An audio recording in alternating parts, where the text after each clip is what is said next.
Hello everybody, class 11th economics के अंदर आपका स्वागत है।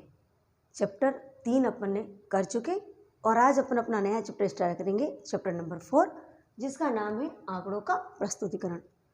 जैसा कि बच्चों अपन जो पढ़ रहे हैं उस बुक का नाम है अर्थशास्त्र में सांख्यिकी। तो अगर जो अपन को अर्थशास्त्र में सांख्यिकी देखना है तो अपन ने सबसे पहले समंकों के बारे में जानकारी करी, फिर समंकों का संकलन किया और उनका वर्गीकरण किया। अब सांख्यिकी विधि का अगला चरण होता है समंकों का प्रस्तुतिकरण। तो बच्चों, प्रस्तुतिकरण क्या है एवं प्रस्तुतिकरण किसे कहते हैं और प्रस्तुतिकरण क्यों आवश्यक है, ये सब अपन इस चैप्टर के अंदर देखेंगे। सबसे पहले यदि प्रस्तावना देखें तो अपन ने जैसा कि देखा, सबसे पहले जो डेटा थे उनका संकलन या संग्रहण किया, उसकी मैंने आपको 5 विधियाँ बताई थी। उसके बाद वर्गीकरण किया। वर्गीकरण के अंदर मैंने आपको लास्ट वीडियो के अंदर बता दिया था कि किस प्रकार आंकड़ों को गुणों के आधार पर, उद्देश्यों के आधार पर, स्रोतों के आधार पर, स्थान के आधार पर वर्गीकृत करते हैं। और वर्गीकरण के साथ साथ मैंने आपको आवृत्ति और आवृत्ति बंटन के बारे में भी बता दिया था, अर्थात फ्रीक्वेंसी क्या है और फ्रीक्वेंसी क्या होता है, कोई भी चर कितनी बार आया है, नंबर ऑफ टाइम्स, उसे ही अपन ने फ्रीक्वेंसी कहा था। अब अपना आज जो होता है वर्गीकरण के बाद आता है प्रस्तुतिकरण। तो प्रस्तुतिकरण क्यों आवश्यक है? अपने आंकड़ों को संकलित कर लिया, उनको वर्गीकृत कर लिया, अब हमें प्रस्तुतिकरण करना है। क्यों? क्योंकि हम इन सांख्यिकी आंकड़ों के द्वारा अपन क्या कर रहे हैं, किसी समस्या के समाधान की तरफ जा रहे हैं। तो यदि हमें समस्या का समाधान करना है तो पहले अपने आंकड़े ले लिए, उनको अलग अलग भागों में बांट दिया। अब आवश्यकता है कि उन्हें दर्शाया जाए। तो दर्शाया क्यों जाता है? उनको योग्य और निष्कर्ष निकालने योग्य, तुलनीय बनाने के लिए उन्हें दर्शाया जाता है और आंकड़ों को दर्शाना ही उसका प्रस्तुतिकरण होता है। आंकड़ों का प्रस्तुतिकरण अपन 3 तरह से कर सकते हैं, पाठ विषयक, सारणीयन और आलेख या चित्र के द्वारा। जैसा कि नाम से क्लियर है, पाठ विषयक। पाठ विषयक अर्थात जब हमारे पास कम समंक है, हमारा मटेरियल कम है, तो उसे हम पाठ के रूप में, पैराग्राफ के रूप में सारी बात को लिख देते हैं। आ रहा है समझ में? जब समंकों की संख्या कम है, हमारा जो मैटर है बहुत कम है, तो हम आंकड़ों को प्रस्तुत करने के लिए उसे क्या करते हैं, एक पैराग्राफ के रूप में लिख देते हैं। वो क्या है, उसके अंदर क्या क्या बातें, सब कुछ अपन पाठ के रूप में या पैराग्राफ के रूप में लिख देते हैं। तो इसे कहते हैं आंकड़ों का पाठ विषयक प्रस्तुतिकरण। लेकिन जब हमारे पास आंकड़े बहुत अधिक है, हमारा क्षेत्र विस्तृत है, तो पाठ के रूप में लिखना आसान नहीं है। क्योंकि जब हम बड़ी चीज़ों को पाठ के रूप में लिखेंगे तो न तो वो सरल होगा, न स्पष्ट होगा, न बोधगम्य होगा। इसलिए आंकड़े अधिक होने पर, क्षेत्र विस्तृत होने पर आंकड़ों के प्रस्तुतिकरण के लिए हम प्रयोग करते हैं सारणी का, और इसे ही कहते हैं सारणीयन। तो गुणों, लक्ष्यों के आधार पर आंकड़ों को कॉलम और रोज में बांटना या दर्शाना क्या कहलाता है? सारणीयन कहलाता है। सारणीयन में हम क्या करते हैं, जो हमने आंकड़े एकत्रित किए थे उनको अपन ने बांट दिया, आयु के आधार पर, लिंग के आधार पर, भार के आधार पर, स्थान के आधार पर, गुण के आधार पर, जो भी हमारा उद्देश्य है, उद्देश्यानुसार उनको क्वालिटी वाइज, क्वांटिटी वाइज, जैसा भी हमारी आवश्यकता है अपन ने बांट दी। अब अपन क्या करते हैं, उनको सारणी में व्यक्त करते हैं। सारणी क्या होती है? सारणी होती है रोज एंड कॉलम। यदि एक कागज के ऊपर आप इस तरह से खंड बना देते, रेखाएं खींच देते और उनके बीच में स्पेस रखते हैं, तो यही सारणी है। जिसमें इस तरह जो होता है उसको तो रोज कहते हैं, क्षैतिज रेखाओं को रोज कहते हैं, और जो कॉलम यानी जो ऊर्ध्वाधर रेखा है, वर्टिकल लाइन से, उन्हें अपन कॉलम कहते हैं। तो गुणों, लक्ष्यों आदि के आधार पर जब आंकड़ों को कॉलम्स और रो में बांटते हैं या दर्शाते हैं, उसे सारणीयन करना कहते हैं। जिससे समंक क्या हो जाते हैं, सरल, बोधगम्य, संक्षिप्त, सुव्यवस्थित और तुलनीय हो जाते हैं। क्योंकि जब अपन रो और कॉलम्स के अंदर आंकड़ों को दर्शाते हैं तो उन्हें अध्ययन करना आसान हो जाता है। तो इस प्रकार जैसे कि अपन ने देखा कि सारणीयन कर लिया, तो इसका उद्देश्य अपन बात कर ही चुके कि समंकों को सरल रूप में प्रस्तुत करने के लिए, तुलनीय बनाने के लिए, समानता व विषमता को स्पष्ट करने के लिए, ताकि हम आंकड़ों में कोरिलेशन बिठा सकें, समानता और विषमता को देख सकें। न्यूनतम स्थान पर तथ्यों का प्रस्तुतिकरण।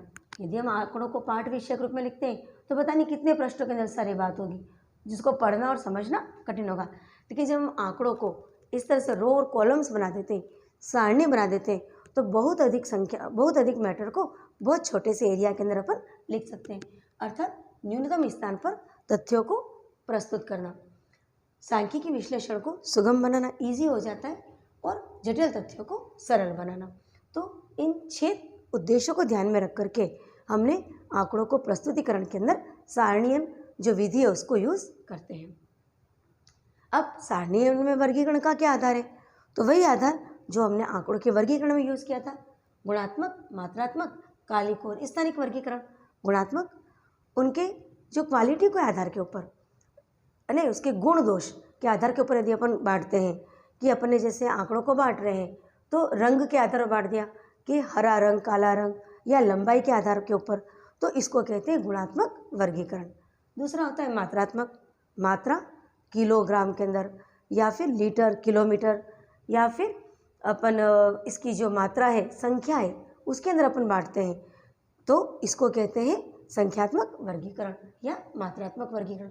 कालिक समयानुसार 2004, 2005, 2006 इस तरह से यदि अपन बांट रहे हैं तो उसको अपन कहते हैं कालिक वर्गीकरण। और स्थानिक, स्थान के आधार पर जलीय, स्थलीय या फिर बांसवाड़ा में अदर मतलब डिस्ट्रिक्ट वाइज बांट रहे हैं, स्टेट वाइज, कंट्री वाइज कर रहे हैं, तो इसको स्थानिक वर्गीकरण कहते हैं।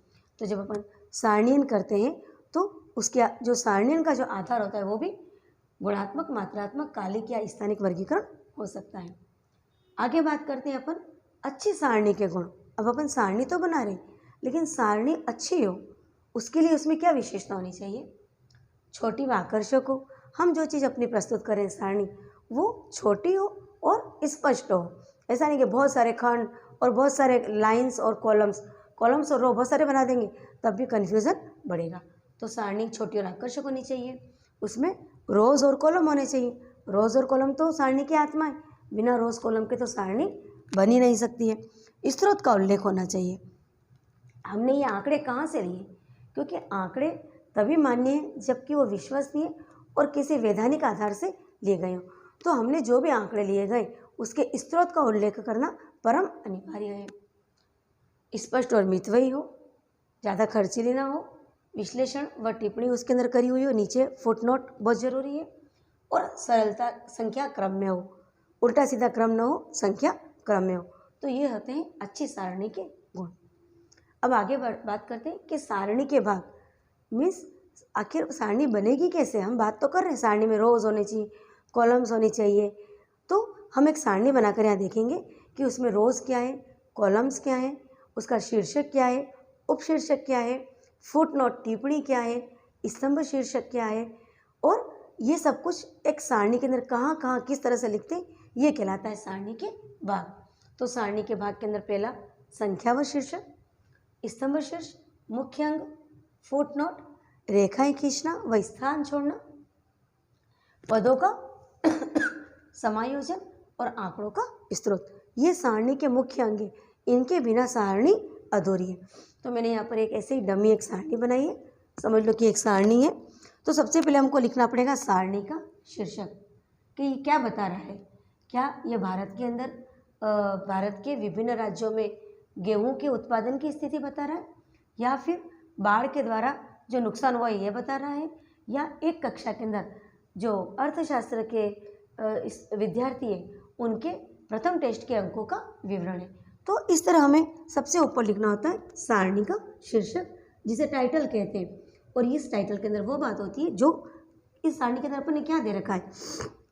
जैसे कि अपन ने दे रखा है इसके अंदर अंकों का विवरण, तो हमें स्पष्ट लिखना पड़ेगा कि प्रथम टेस्ट के अंदर अंकों का विवरण अपना सारणी का शीर्षक है। फिर सारणी की संख्या, जैसे एक से अधिक सारणी होने पर उसको संख्या दे दीजिए, 1, 2, 3 जो भी। फिर इस तरह से अपन ने इनको तो कहते हैं रोज़, 1, 2, 3, 4, 5, इसमें 5 तो रोज़ है, और 1, 2, 3 और 4 इसके अंदर कॉलम्स है। जो वर्टिकल जो लाइंस होती है ये कॉलम्स होती है, और इस तरह जो हॉरिजॉन्टल जो क्षैतिज लाइन है उनको रो कहते हैं। तो ये कॉलम्स हो गए, ये रो हो गए। फिर इसके अंदर अपन ने यहाँ पर इसका स्तंभ शीर्षक, यानी अपने कॉलम का जो शीर्ष है कि यहाँ पर अपन क्या बताना चाह रहे हैं, ये अपन को लिखना होगा कि यहाँ पर लिख दो 11वीं ए, 11वीं बी, 11वीं सी के अंकों का विवरण।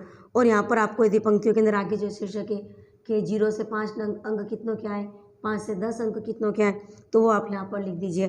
तो ये कहलाता है अनुशीर्षक, ये होता है स्तंभ शीर्षक। और जो मेन इंपॉर्टेंट बात होती है, नीचे फुट नोट ही होता है और इधर सोर्स होता है। फुट नोट यानी आपने इसके अंदर कोई स्केल लिया है, जैसे अपन नक्शे में करते हैं ना, ऐसा अपन सारणी के अंदर भी बता सकते हैं साथ के अंदर कि इस सारणी के अंदर और क्या क्या बातें हैं, और साथ में उसको कहते हैं टिप्पणी कि हमने ये इस सारणी के अंदर अपन ने 11वीं कक्षा के अर्थशास्त्र के अंकों का विवरण लिया है, या हमने भारत के अंदर राजस्थान के अंदर गेहूं के उत्पादन को दर्शाया है। तो क्या चीज़ है इस सारणी के अंदर, उसके बारे में 2-4 लाइनों का 2-1 लाइनों का फुटनोट होता है। और इधर होता है सोर्स, कि ये सोर्स अपन ने कहाँ से लिए हैं, किसी साहित्य से लिए हैं, किसी लाइब्रेरी से लिए हैं, किसी साइट से ले लिए हैं, किस संस्था से लिए हैं, या क्या पहले किसी ने इनको एकत्रित कर रखा था, तो ये होता है सोर्स। तो इस प्रकार ये सारणी के प्रमुख भाग होते हैं। ऊपर हो गया सबसे पहले शीर्षक, फिर सारणी की संख्या, फिर ये स्तंभ शीर्ष होते हैं, ये इसका पूरा मेन बॉडी बन गई, मुख्य अंग बन गया। नीचे फुटनोट आ गया, इसमें अपने रेखाएं खींच ली, बीच में स्पेस छोड़ दिया, और यहाँ पर आ गया स्रोत, आंकड़ों का स्रोत, और इसके अंदर फिर पदों का समायोजन भी करते जाते हैं। तो आज का अपना पूरा चैप्टर हो गया आंकड़ों का प्रस्तुतिकरण। के अंदर आंकड़ों का प्रस्तुतिकरण कहते किसको, तो आंकड़ों का प्रस्तुतिकरण का मतलब होता है जो संकलित और वर्गीकृत आंकड़े हैं उनको दर्शाना। उसको किस तरह से दर्शा सकते हैं, तो दर्शाने की 3 विधियाँ हैं, पाठ विषयक, सारणीयन, और तीसरा है आलेख या चित्र के द्वारा। उसमें से 2 चीज़ अपन आज देख ली, पाठ विषयक क्या है और सारणीयन क्या है। और अपन अगले चैप्टर में पढ़ेंगे, अगले वीडियो में आलेख और चित्र के द्वारा आंकड़ों का प्रस्तुतिकरण किस प्रकार किया जाता है।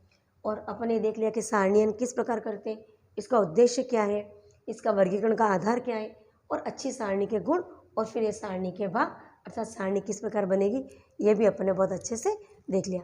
इस प्रकार आज की वीडियो के अंदर बच्चों इतना ही काफ़ी है। अब अपन आरेख या चित्र के द्वारा सारणी के अंदर आरेख और चित्र के द्वारा आंकड़ों का प्रस्तुतिकरण किस प्रकार करते हैं वो अपन देखेंगे अपनी अगली वीडियो में। तो तब तक आप मेरे साथ बने रहिए। Thank you.